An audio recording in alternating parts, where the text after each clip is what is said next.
Viewers all over the world, as you all know my name, Ogbuefi Eze-Ana Ugochi Tubelu Oraifite. O video na-trending as you know one evangelist no Imo State who of course after video ma no nya na ha chọrọ react to that video. Inekuzi anya here for the trending video. That video, trending video, is all about everyone blanket condemnation of Ndabololo na Odi Ordinary. And I want to correct wrong impression or create. Nke mbugolo bụ mmadụ na onye akpọrọ bụ onye akpọrọ whether ma ọ na-arụ n'ụka ma ọ na-arụ n'ọdịnala.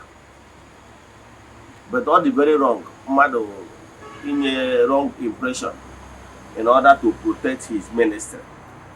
Maybe because na ọ bụ onye ụka, o wee condemn more the entire ndị akpọrọ ọlụ maka ha na-arụ n'ụdị ọdịnala. All the very bad. Nke bụ eziokwu bụ na o nwere eniri m educate a little because na ndị ihe gbasara ọdịnala ihe okwuru gosi na ọ bụ total novice. Yes, nke mbụgodo is totally wrong condemn ndị ọdịnala niile in one piece as if na onye ọbụla bụ dibịa nwoke ma ọ dibịa nwaanyị ọ bụrụ na ọ na-arụ ofufe ma ọ bụ na ọ na-agwa ajọ ọgwụ. Ihe njicha ọka anaghị acha to the video bụ maka ndị aghọtara ọkwa like nyanwa. Yes, nke mbụ dibịa ndị akpọrọ ọlụ enwere division of labor na among code words. Ihe nwere ike wee quantify ndị akpọrọ ọlụ na ọ dị ka medical doctor. Etu esi wee bịa na medical doctor enwere physicians, enwere urologist, enwere neurologist, enwere surgeons, enwere oculists, enwere dentists, enwere many of them. Yes, etu a ka o si dị na ndị akpọrọ ọlụ na-arụ n'usoro ọdịnala. Ọ bụrụ onye ọbụla bụ dibịa, ọ bụrụ onye na-agwọ ọgwụ.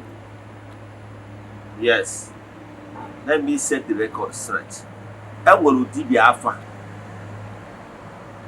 enwere dibịa aja, enwere dibịa ọwụ mmiri ndị na-arụ ọrụ mmiri, enwere dibịa mgbọrọgwụ na mkpa ahịhịa, enwere dibịa orthopedic dibias ndị na-agba ọgwụ. Enwere dibịa ndị na-akasa aja. Ada na-akasa aja bụ ha jiri aka ha arụ na ha agwaghị ihe ihe emijame. Then enwere ndị dibịa ndị bụ ndị aka ji ọfụ. Enwere ndị dibịa ndị na-akụ amụma. Enwere ndị dibịa ndị bụ the priest ka ha bụ. Their own is to intercede on your behalf. And so on and so forth. So ọ bụrụ dibịa niile na-agwọ ọgwụ.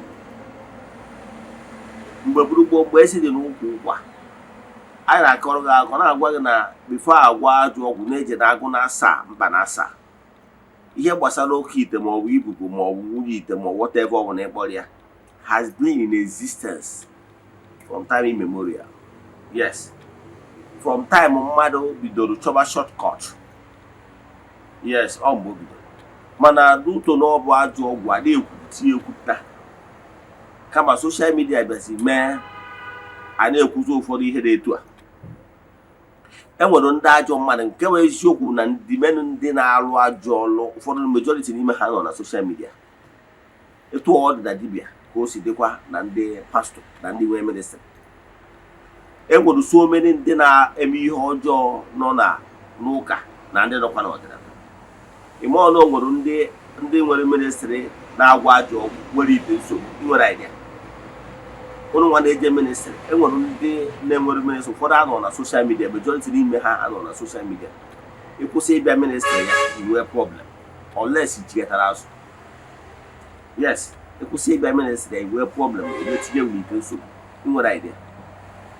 Yes, so enwere fake, if you want to use the word fake, enwere fake na ndị ministry na ndị na-arụ na ministry ndị na-eme arrange.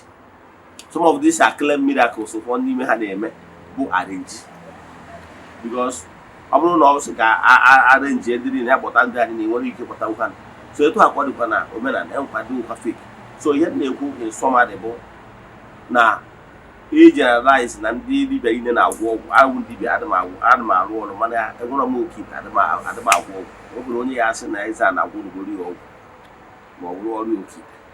So it's very wrong and they put here directly to you, a clear man of God, so not to be doing such a thing again. Watch this video, then tell me here be your mind. Thank you. When the BBC came here to interview me, I think 3 days ago or yesterday, I don't even know, I told them that if I have the number of Governor Soludo, I will congratulate him for such move. That is a divine move. What he's doing is what should have been done for a long time. Because these native doctors and witch doctors in Anambra and Igbo land, they are systematically destroying our belief, our way of life. Igbo people believe in hard work. They are known in hard work all over the world. But this set of people doing native doctor and witch doctors, they will tell you that, come, let me do a kit for you, and you will have money. And because of that, our people are no longer working, majority, believing in okay, that is fake. Some of them will tell you, carry cocaine, I will do a kit, they will not arrest you, they will not see you. And because of that, many of our people that believe them have been arrested into drug trafficking. Many of them are in prison in different countries today.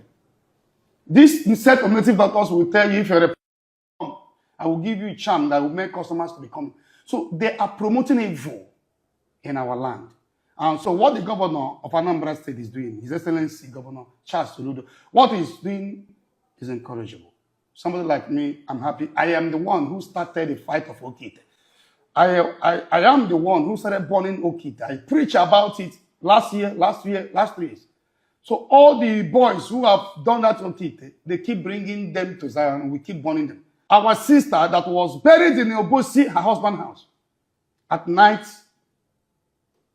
they went to the place, they carried the same girl they buried, took her to Okija Shrine. We went there, opened the ground, we see nothing.